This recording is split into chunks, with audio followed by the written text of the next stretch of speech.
most precious Father, Lord, we come to you this morning recognizing that we have gone through the whole week and we have arrived on this beautiful Sabbath under your protection. Lord, we are also reminded that the very existence of ourselves is a miracle in itself. And at the same time, we are reminded that we have a Savior and the sustainer of our life, which is the man Jesus Christ. Father, Lord, at this point in time, we recognize that we are insignificant, and we recognize the infinite love which has been shown to us, the finite human beings. Lord, we pray therefore that honor and glory will be to your name. Heavenly Father, we pray that today, through the emblems of communion, and as we commune with Christ our Lord and Savior, and as we commune with one another, that we will be refreshed, strengthened, as well as empowered to continue on living and moving on forward under the banner of Jesus Christ. Father, we pray that your heavenly angels, that they would attend our service this morning. We pray that your Holy Spirit will lead us and guide us this morning. This we pray in the precious name of Jesus. Amen.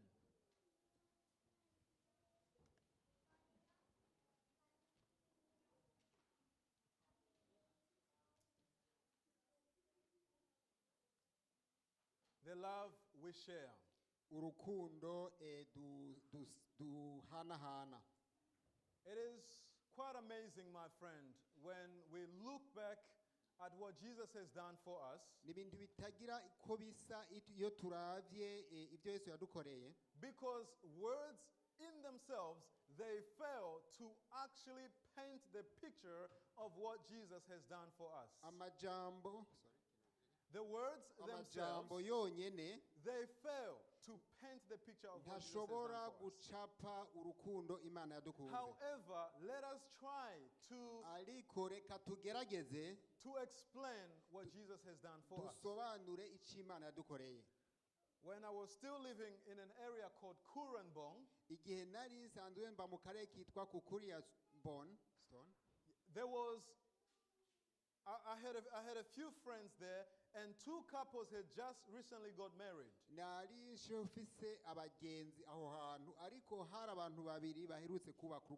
A young man had married an American woman. And you know, when people are still newlyweds, still fresh, they are always bubbly and happy. When people are new in their marriage, they are always happy. And so now and then, when we would see them together, they were so happy. But one day, I happened to be walking with my wife in the street. Then we saw a sign. In fact, should I say, we saw papers on the wall which were publicizing something. And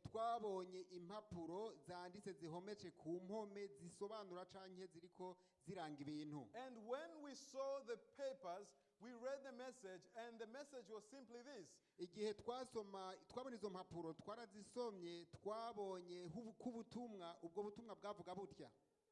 We have lost our wedding ring. Wedding ring. If you find the wedding ring, please call me, and then they put their names and their number.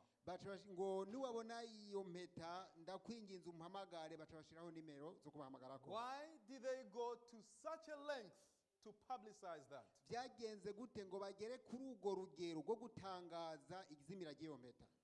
You see, my friend,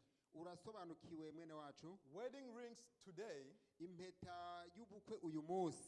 they cost thousands of dollars. And we are not talking about $3,000. Some of them can cost up to $5,000 or more thousands of dollars. That's right. I see some faces going like, what?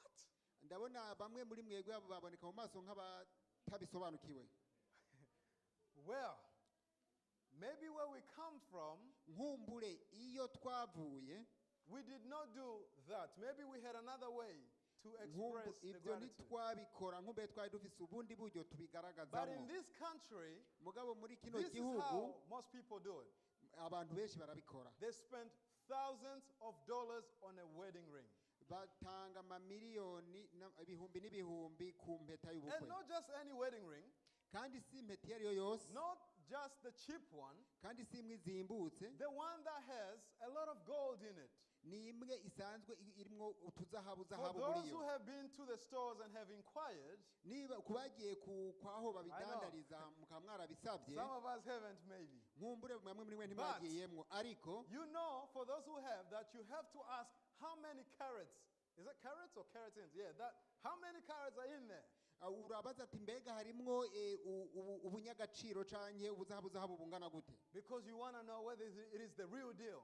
kuko ugomba Yeah. kurabe ko ari ikintu kidasanzwe Because you really want to give your spouse the best you can give. kuko uba ugomba guha uwo mugiye kubana ikintu Why kidasanzwe do ushobora people- gushikira guhambya Why do people go to such a length? ni gute abantu bagera kuri urwo rugero There is value in the person whom they are going to marry. Therefore, they are willing to show them that they are ready to spend and be spent so they can have the love which they share. hariho agaciro muri ibyo bintu muri abantu bagiye kubana kugira ngo berekane ibyo bashobora gutanga n'ibyo bashobora guha abandi And sometimes, back in the old days, ariko rimwe rimwe usubiye inyuma gatoya muri kahise the man would find the ring with a big diamond, umugabo yabona impeta iriko diamond niniya and that will be a sign that when he marries you, he's got enough to be able to take care of you. cyari ikimenyetso yuko niyagushikana muhira azoba ashoboye no So kukubungabunga what are we saying? aho twovuga ngo iki We are saying that there is value in this. twovuga yuko harimo agaciro muri ibyo There is deep meaning behind this. hariho ubusobanuro burenze So inyuma y'ibyo when bintu my friends had lost this wedding ring, icyo gihe mugenzi we yari yataye iyo mpeta it wasn't just a piece of metal. ntikare agace gatoya k'icuma I can only imagine. sinshobora gusa kwiyumvira Maybe they spent $5,000. nkumbure bari batanze ibihumbi And bitanu losing this wedding ring, kuyitakaza it probably meant that the world had shattered. kuri bo babona ku isi ibarangiriyeho My friend, bagenzi banje just yesterday I lost a wallet. ejo haheze nataye igodomoni I wasn't used to that name, but that's good. When I arrived home, igihe ndashika muhira that's when I realized that I didn't have my wallet. niho nabona yuko igodomoni ntayifise I quickly called Woolies, ndahamagara uruwezi and they told, and I was very thankful that they had found it, but they had to ask me questions. numvise nanezerewe yuko bayitoye ariko bategeza kumbaza ibibazo What color is it? irifise irihe bara What are the cards in it? amakadi arimo n'ayahe And I mentioned all that. ndayavuga But then I even went beyond and I said, I even know the amount of money that is in the nongera wallet. ndavuga ati n'amahera arimo ndayazi Why? kubera iki The value of agaciro what was in there, isn't it? agaciro k'ibyarimwo And so, my friend, bagenzi banje there are things that are of an infinite value that are worth so much. hariho ibintu bifise agaciro katagereranwa And that is why the Bible tells us nico gituma bibiri itubwira ngo that I have loved you with an everlasting love. nagukunze urukundo rutagira iherezo The love which God has poured out to us is immeasurable. urukundo imana yadukunze ntirupimwa Husband and wives, umugore n'umugabo they have a privilege of experiencing love. baragize amahirwe yo kuca mu rukundo However, ariko naho biri it uko does not compare to the amount, to the love which God has towards us. ntirushobora kugereranywa n'urukundo imana idufiseko And my friend, bagenzi banje please take this verse personally. iri somo urigira iryawe I have loved you with an everlasting love. nagukunze urukundo rutagira And iherezo only that, ariko si ibyo gusa John 3:16.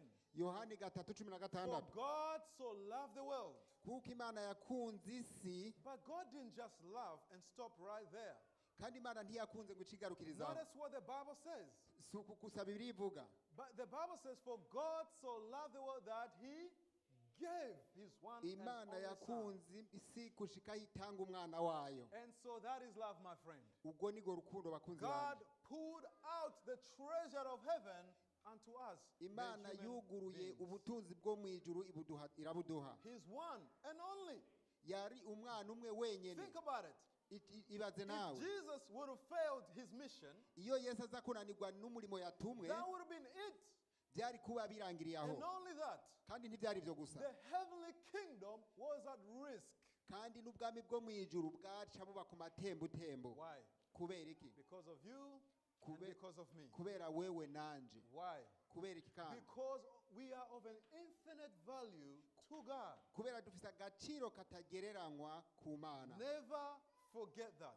Ntuze wigere na rimwe Young wibagira ico. people, Abasore bantu you bakiri might bato, be going through difficulties. mwe bakiri bato mushobora kuba muca nkumbure mu ngorane. You probably are experiencing things that no one else has experienced. Nkumbure You are probably experiencing things no one else has nkumbure experienced. kuraca mu bintu atawundi muntu ariko arabicamwo. But greater love has none than this. Mugabo ubwo rukundo uko urungana kose ntirungana na ruriya.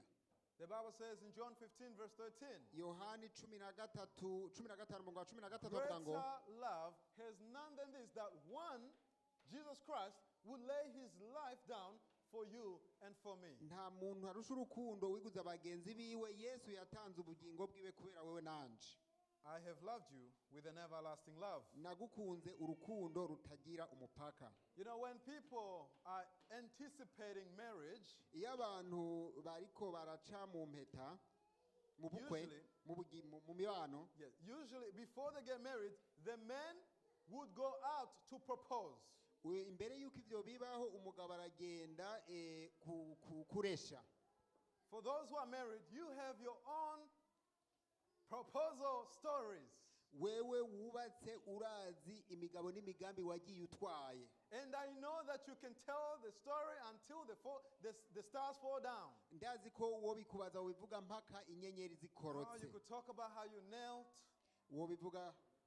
knelt down. wobivuga ukuntu wapfukamye. You can talk about maybe the dish which you brought. Nkumbura ukavuga ibijanye n'isahani wagiye You could talk utwaye. about many things that shows how truly you were in love with this person. Wokwerekana ingene ku by'ukuri wari mu rukundo n'uwo muntu. But my friend, Ariko bagenzi banje, with all this great length which you took, ubwo uburebure bwose bw'ibikorwa wakoze, imagine if the answer returned as no. niwibaze iyi nyishu yari kuza ivuga ati ndakubenze. How would you have felt? Wari kuba wari kwibaza ngo iki?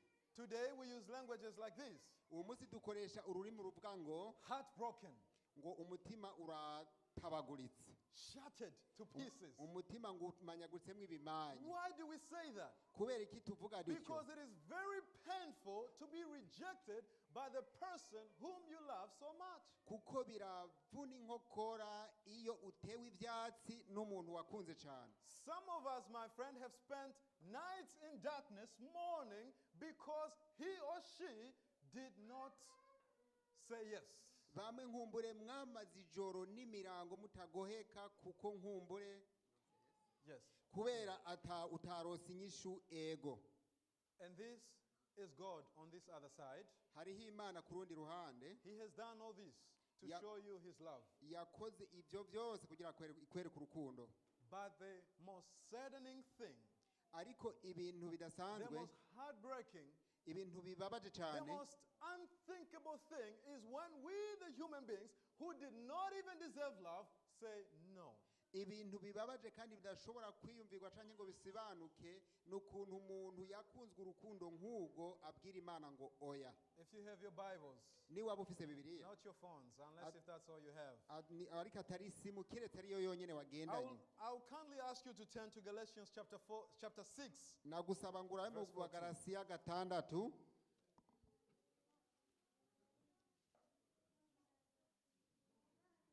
Galatians chapter 6, verse 14.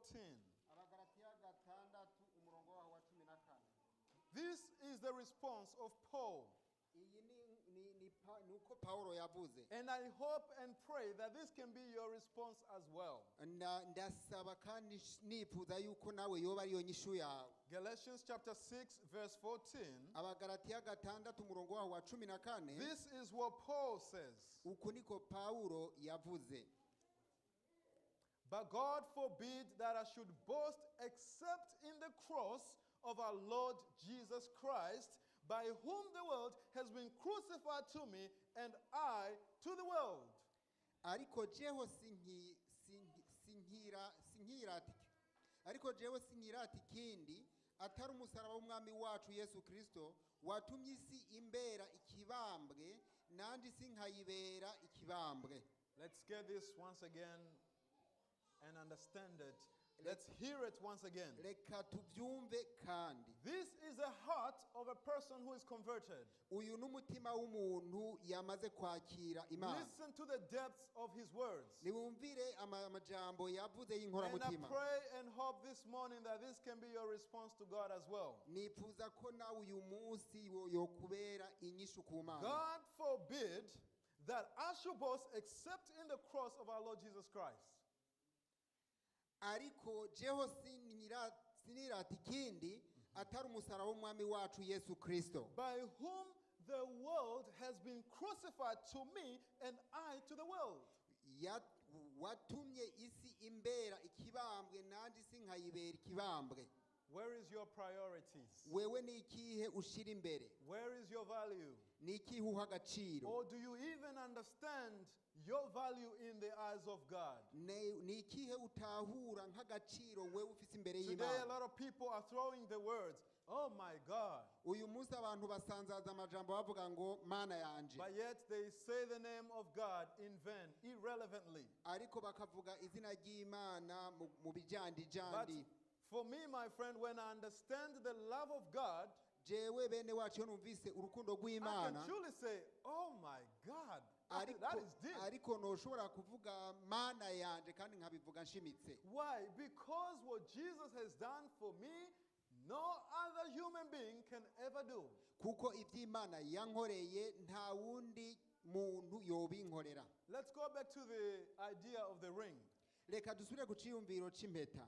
What would happen if a $5,000 ring, Ni ikihe cyari kuba niba impeta igugwa ibihumbi 5 if the person who owns it deems it to be of no value now? umuntu ayifise ayitesha agaciro, Let's say he looks at it and says, oh, you know what, this is rubbish, and throws it away. akavuga ati iki ni iwu n'umwanda gutya akayita kure. That ring, Iyo though it mpeta may be worth $5,000, nubwo yoba ifite agaciro k'ibihumbi 5 by'amadolari, at this point in time, it's nothing. kuri uwo Isn't it? mwanya nta gaciro ibikimaze. It's Siko nothing. bimeze. It doesn't matter how many gold carats, I think we call them carats. Thank you. It doesn't matter how many carats are in there, 1.8, 2 or whatever. It's nothing. Nta kurinda kugereranya n'ibice bingahe by'inzahabu iyikoze uko ingana kose agaciro kayo kanganya ubusa. Here's my question. Ikibazo ni iki cyaje ngo Who determines your value? ninde aha agaciro ubuzima bwawe? It's God, right? Ni Imana. Now, if you reject God and His Niba free gift, utaye cyangwa ukava ku Mana n'ingabirano y'ubuntu ya bwayo, Jesus said, if you deny me, I'll deny you in front of my Father. Imana Yesu yavuze ati niwanyihakana naye nzokwihakana imbere ya data. If Jesus deems you to be of no value, you are dead indeed. Niba Imana ivuze ati nta gaciro ufise, niba Yesu avuze nta gaciro ufise, uba nyene wapfuye. So life without Jesus is like a donut with a hole in the middle. Umuntu ubuzima butagira Yesu bumeze nka donut ifise intoboro hagati. There's a hole. There's nothing to it. Harimwo umwenge hagati ugaragara. And only that, my friends, life without Jesus is death. Kandi ubuzima sibyo byonyene bene wacu, ubuzima budafise Kristo buba bupfuye. This is why we are here today to celebrate communion.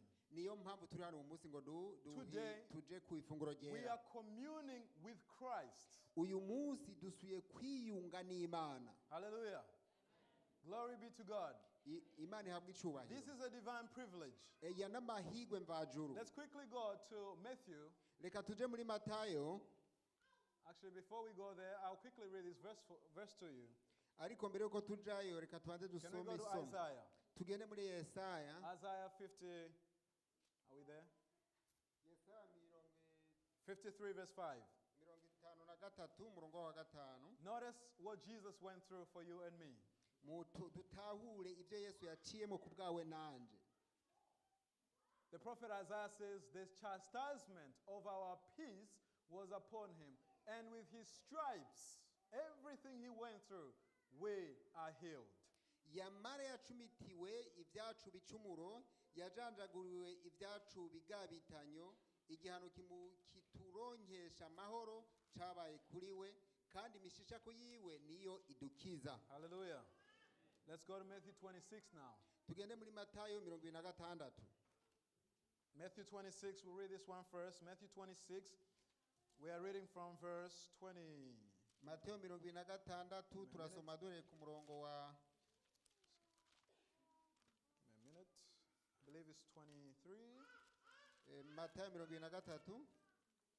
Matthew 26, verse 26. There you go. matayo 26 umurongo wa 26 You can read it in Kirundi if you're there. bariko bararya yabira umutsima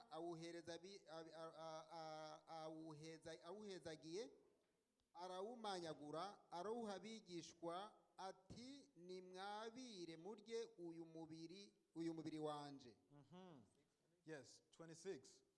And as they were eating, Jesus took bread and blessed and broke it and gave it to the disciples and said, "Take, eat. This is my body."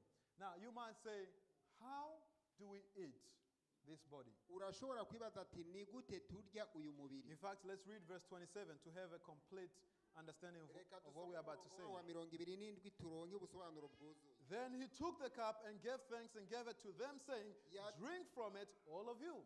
yabira igikombe agishimira imana arakibaha ati nimunywereko mwese.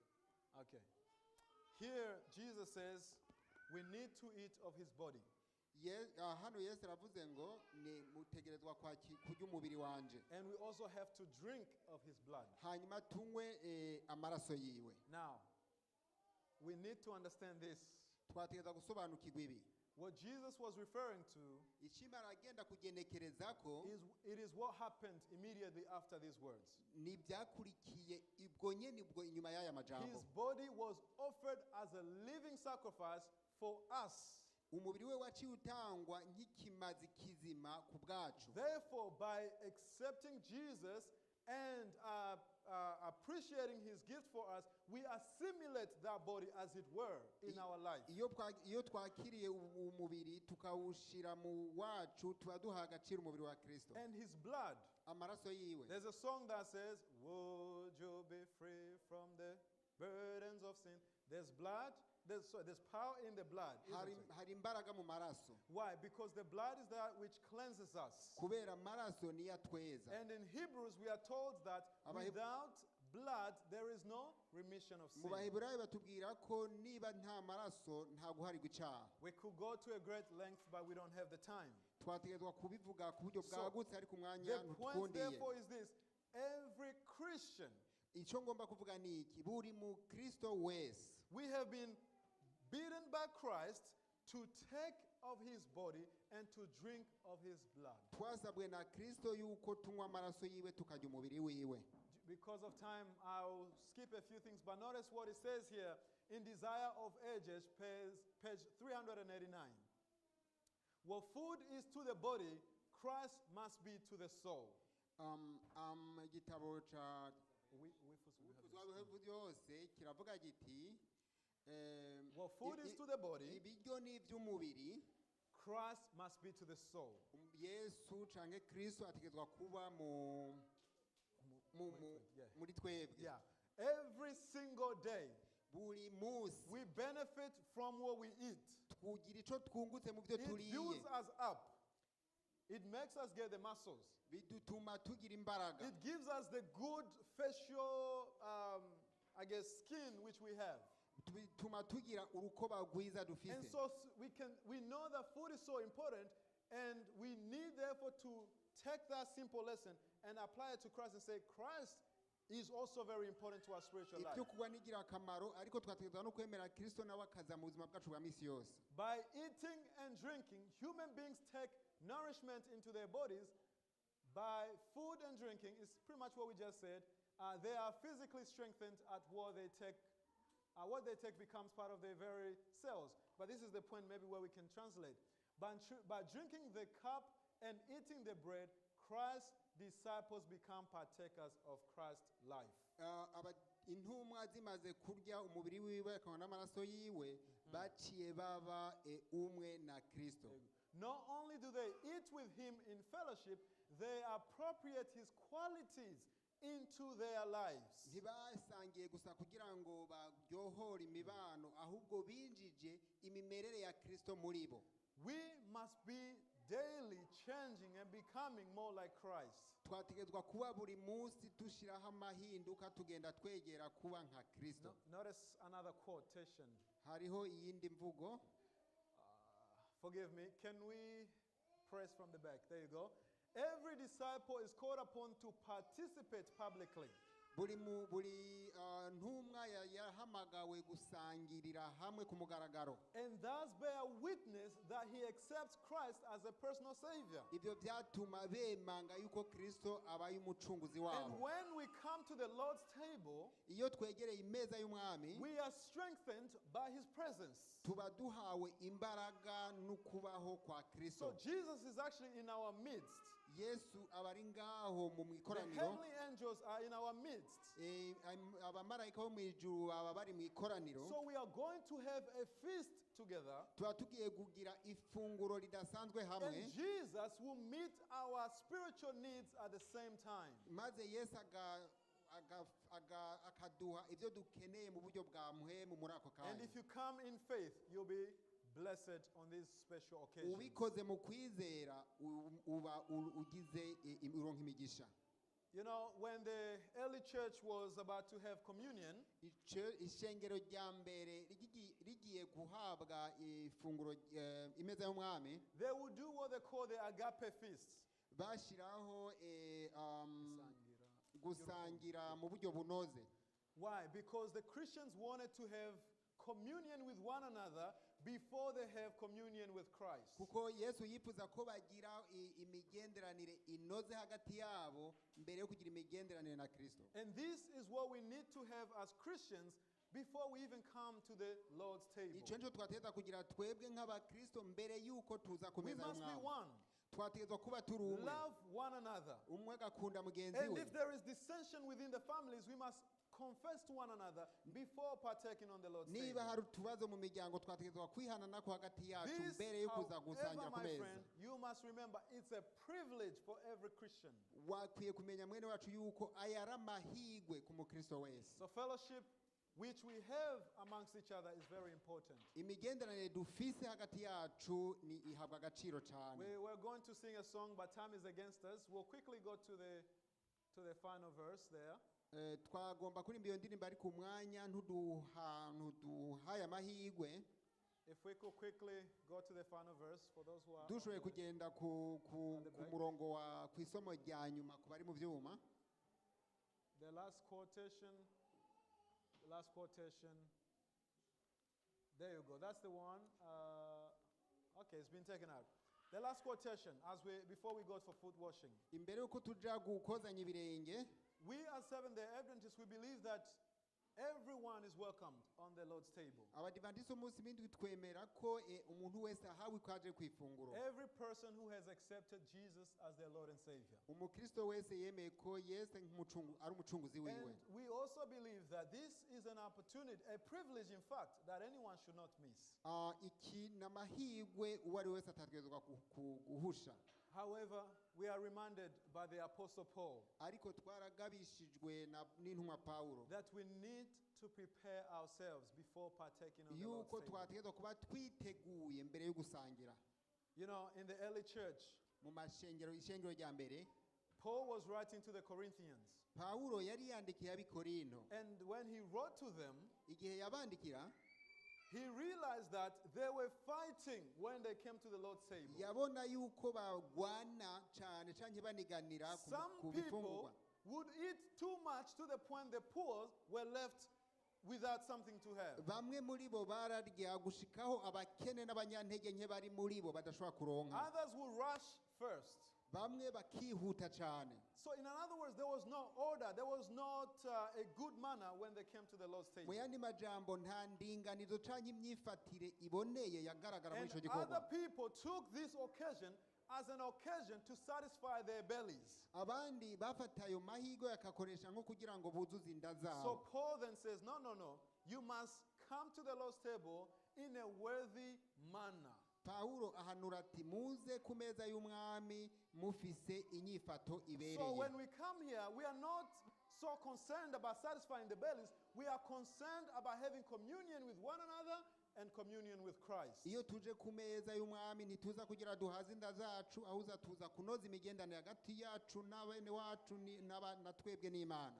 At this point in time, muri kano kanya we are going to go for foot washing, tugiye kozanya ibirenge, but I wished to share a song with you, ariko nifuza gusangira indirimbo namwe, a song which talk about what Jesus has done for each one of us. indirimbo ivuga iby'imana yakoreye umwe wese muri twebwe. And I pray that as I sing the words to this song, igihe nza kuba ndiko ndaririmba iyi ndirimbo ndasaba cyane I pray that you yourself as well in your heart, yuko wewe no mu mutima wawe nawe you will contemplate upon the gift which Jesus has offered us today. wiyumvire amahirwe cyangwa iby'imana yagukoreye uyu munsi. After that, we will break for foot washing. hanyuma yaho duca tugenda kozanya ibirenge. The men will go on this side, abagabo bafata iyi nzira, ladies will go at the back. abamama n'abigeme bafata iyi nzira. And then those who are not participating, who do not choose to, can remain here. abantu bahisemwo kutagira uruhara mu ifunguro ku meza y'umwami barasigara bicaye hano. And there will be a children's story and some songs while we wait for the others to return. hazoba hariko haraca indirimbo hamwe n'inkuru y'abana igihe tuzaba turindiriye ko abandi bagiye binjira. Let me share the song with you, and I'll ask those on the AV if they could play the instrumental, please. agiye kuyiririmba ariko agasaba abantu bashinzwe ibyuma yuko bomufasha ngo itangure kuvuga. Maybe I might help them if you don't mind. ngira ndabafashe niba ataco bibatwaye.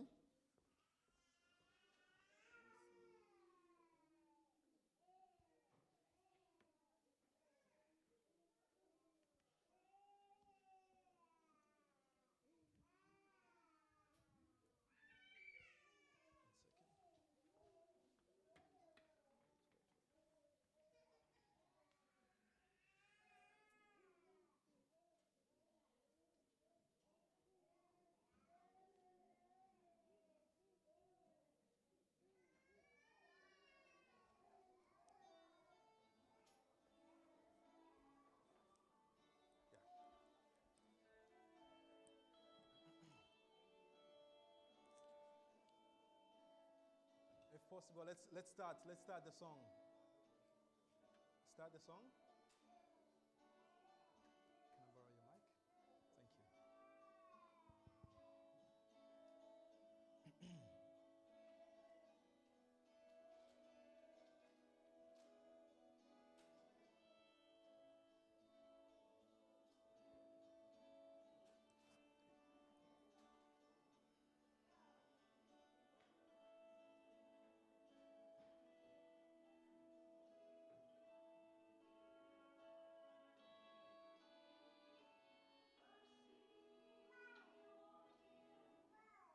All right. Apologies for the delay. However, I wanted to share this song because it really reminds us of the love of God. mwihanganire habitagenze neza ariko yifuje ko abandanye asangira namwe iyi ndirimbo.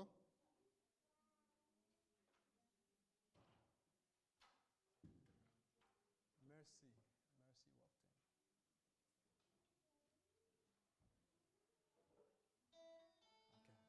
Okay. Thank you.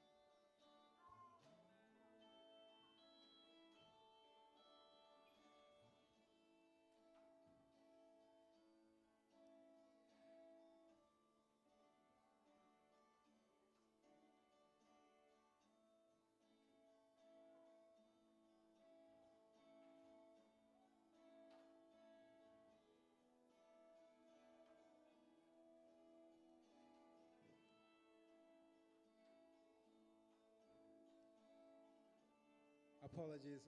I'll sing without the instrumental. It just doesn't sound right. Doesn't sound right. Yeah, I'll sing a cappella. Is that okay? Is that okay? Yeah, I'll sing a cappella. All right. I stood there in the courtroom. The judge turned my way. It looks like you're guilty. Now what do you say? I spoke up, Your Honor. I have no defense, but that's when mercy walked in.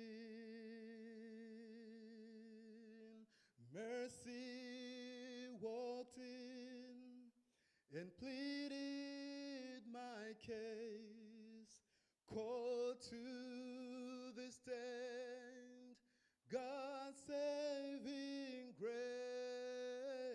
The blood was presented that covered my sin, forgiven when mercy walked in.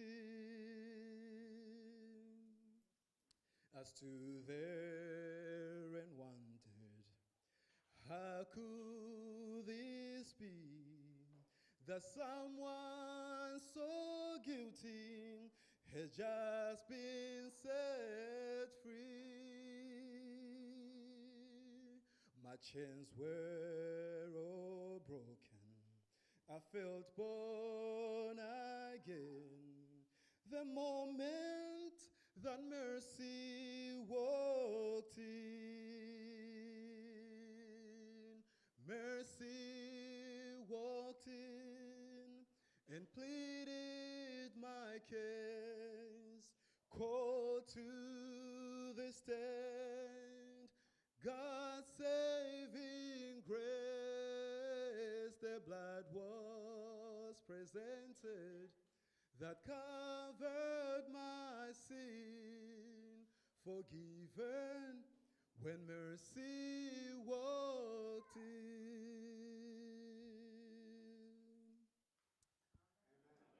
Thank you so much. I pray that we can all relate to what Jesus has done for us as we begin and as we go for our foot washing. murakoze cyane byaba byiza tuhengekereje ku byo Kristo yadukoreye mu buzima bwacu igihe cyose tuzaba turiko turagenda